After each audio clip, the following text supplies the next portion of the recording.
जल तुम सिर्फ मेरी हो। हम दोनों के बीच अगर कोई आया तो समझो वो जान से गया। सातों को साथ मारूंगा, एक साथ मारूंगा अगर कोई टेकड़ा बीच में आया तो। ए बाबू, काजल को तो मैं ही लेके जाऊंगा रे। काजल बस मेरी है और किसी की नहीं। काजल को मैं ही लेके जाऊंगा।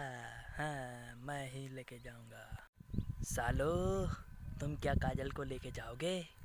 काजल को तो तुम्हारे बाप ने पहले ही लपेट दिया है। ससुरे देखो, ये अपन के नीचे खड़ी है, नीचे पड़ी है।